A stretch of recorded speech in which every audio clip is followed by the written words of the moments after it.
Assalamualaikum warahmatullahi wabarakatuh, rekan-rekan serta tuton akuntansi biaya. Ini di pertemuan yang pertama, ini sesi pertama saya akan coba mengulas secara garis besar tentang slide yang ada di materi tersebut. Di dalam materi yang pertama ini kita akan coba membahas tentang terminologi dari akuntansi biaya ya. Ini sifatnya perkuliahan online yang bisa teman-teman simak di waktu luang teman-teman. Tapi di sini harus ada kesediaan untuk menyimaknya ya. Jadi bisa malam, bisa pagi atau siang. Di setiap inisiasi itu sudah tersedia materi-materi online-nya. Jadi ini materi pendukung aja. 3 materi online yang ada di inisiasi pertama bisa teman-teman simak. Jadi semuanya itu wajib disimak agar membentuk pemahaman yang utuh. Perbedaan akuntansi keuangan, akuntansi manajemen, dan akuntansi kos ini adalah rumpun yang ada di bidang ilmu akuntansi. Inti dari ilmu akuntansi itu sebetulnya teknik mencatat transaksi. Cuman di sini mencatat transaksinya itu ada yang berdasarkan peristiwa dan ada yang berdasarkan perencanaan. Kalau yang berdasarkan peristiwa yaitu akuntansi keuangan dan akuntansi biaya. Kalau yang berdasarkan perencanaan itu akuntansi manajemen. Jadi belum terjadi di akuntansi manajemen. Maka di sini ada 3 bagian ya, akuntansi keuangan dan akuntansi manajemen yang kita lihat di sininya. Maka akuntansi kos ini ada di antara akuntansi keuangan dan akuntansi manajemen. Dia bisa bersifat sebagai pencatatan dan juga bisa bersifat sebagai perencanaan ke depan dari biaya-biaya yang telah terjadi. Nah, di sini fokus eksternal di dalam akuntansi keuangan artinya begini. Akuntansi keuangan dalam pembuatan laporan keuangannya itu menggunakan aturan. Aturan yang disebut sebagai SAK. Kemudian akuntansi keuangan di sini mencatat peristiwa-peristiwa masa lalu atau transaksi-transaksi yang sudah terjadi. Kemudian akuntansi keuangan di sini mencatat sesuai dengan kondisi transaksi yang terjadi saat itu. Maka disebutnya sebagai objektif. Kalau di bukti transaksinya terjadi pembelian 500.000, maka dicatat 500.000. Nah, itu ada di sisi akuntansi keuangan. Sedangkan di akuntansi manajemen di sini fokusnya adalah melakukan perencanaan di masa depan ya. Sebagai misalkan apakah ada pembelian peralatan, lebih baik membeli atau lebih baik menyewa. Nah, kemudian di laporan akuntansi keuangan ini menghasilkan laporan laba rugi, neraca, arus kas, dan perubahan modal. Kalau di akuntansi manajemen, maka laporannya cenderung ke laporan keputusan pembelian atau penyewaan. Ya, kemudian perluasan atau tidak perlu perluasan. Jadi sifatnya lebih fleksibel kalau akuntansi manajemen, sesuai dengan keperluan saat itu.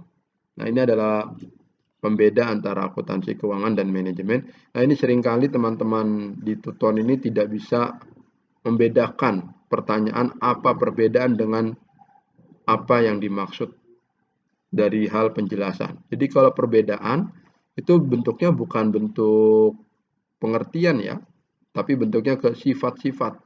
Jelaskan perbedaan. Maka apa yang membedakan sifat A dengan sifat B? Kalau pertanyaannya penjelasan apa yang dimaksud, nah berarti itu bentuk pertanyaannya adalah bentuk pertanyaan penjelasan. Apa yang dimaksud dengan akuntansi biaya? Akuntansi biaya ialah AAA. Nah, itu ya. Contoh, apa perbedaan akuntansi keuangan dan akuntansi manajemen? Dari sisi akuntansi keuangan, di audiens itu yang menggunakan adalah pihak luar. Kalau di manajemen yang menggunakan adalah pihak dalam. Nah, itu namanya perbedaan. Ya. Di sini bisa teman-teman baca antara akuntansi keuangan dan akuntansi manajemen. Dari sisi penggunanya saja sudah berbeda, kemudian dari sisi pembentukannya juga berbeda. Setidaknya teman-teman bisa mengetahui lingkup akuntansi keuangan dan manajemen. Jadi lebih fleksibelan yang manajemen, kalau akuntansi keuangan itu sifatnya kaku, mengikuti aturan-aturan. Kemudian di sini perbedaan cost. Jadi cost ini adalah bagian dari serapan ya, atau kata dari bahasa Inggris yang kemudian diadopsi menjadi bahasa Indonesia. Cost itu biaya, lawannya dari cost adalah beban, expense. Jadi singkatnya itu cost itu adalah biaya yang dikeluarkan untuk penggunaan hal-hal yang sifatnya jangka panjang. Biaya yang dikeluarkan untuk penggunaan hal-hal yang sifatnya jangka panjang. Contohnya apa? Contohnya pembelian peralatan ya, pembelian aset-aset tetap itu digolongkan sebagai aset. Nah, kalau expense pengeluaran, tapi dia penggunaannya jangka pendek, ya, penggunaannya jangka pendek. Nah, di sini pembedanya sini aset adalah cost yang masih memiliki masa manfaat di masa yang akan datang atau cost yang manfaatnya belum kadaluarsa. Seperti pembelian peralatan itu diharapkan akan digunakan seterusnya. Pembelian kendaraan juga sama. Nah, lain hal dengan pembelian perlengkapan ya. Karena pemakaian perlengkapan itu sifatnya jangka pendek. Itu bisa dikategorikan sebagai perlengkapan yang terpakainya itu disebut sebagai beban perlengkapan. Tapi kalau pada saat pembelian perlengkapan, jurnalnya itu kan perlengkapan di debit, kemudian di kreditnya kas. Pada saat perlengkapannya terpakai, perlengkapannya itu menjadi beban perlengkapan pada perlengkapan. Nah, itu ada kajiannya di akuntansi keuangan untuk AJP ya. Jadi teman-teman, setidaknya untuk awal ini harus tahu apa bedanya beban, apa bedanya biaya. Kalau di bahasa Inggris kan, apa bedanya expense, apa bedanya cost. Ya, itu teman-teman harus sudah bisa membedakan. Kemudian di sini objek cost ada yang bisa ditelusuri, ya, ada yang sesuai dengan sebab akibat dan ada yang sesuai dengan perencanaan atau asumsi. Jadi kalau kita ambil sebagai contoh cost-nya itu adalah kuliner, observasi fisiknya, kuliner itu apa menu-menu yang akan digunakan.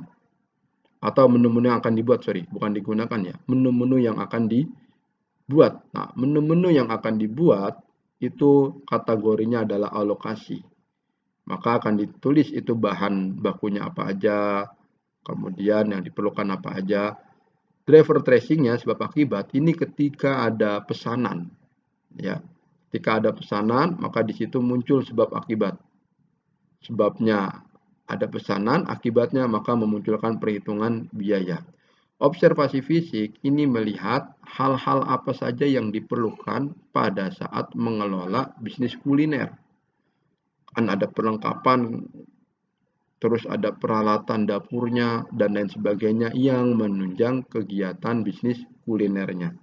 Nah, teman-teman bisa buat contoh sendiri tuh, alokasi, driving tracing, dan direct tracing. Ini manfaat sekali kalau yang punya cita-cita menjadi manajer akuntansi atau manajer produksi.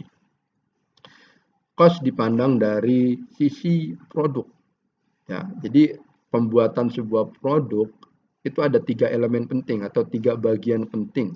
Pertama bahan baku, kedua tenaga kerja, ketiga overhead. Bahan baku di sini adalah bahan-bahan pembentuk produk tersebut. Bahan baku pun nanti ada 2, ada bahan baku langsung dan tidak langsung. Begitu juga dengan tenaga kerja.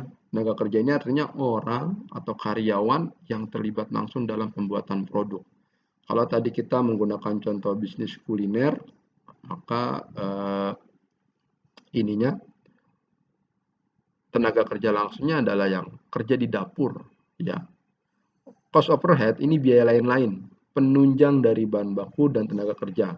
Jadi kan ada bahan utama, ada bahan penolong. Nah, bahan penolong ini dikategorikan sebagai overhead. Kemudian tadi ada tenaga kerja langsung yang berkaitan dengan di dapur, di pembuatan produk, ada tenaga kerja yang tidak berkaitan dengan pembuatan produk, itu disebutnya tenaga kerja tidak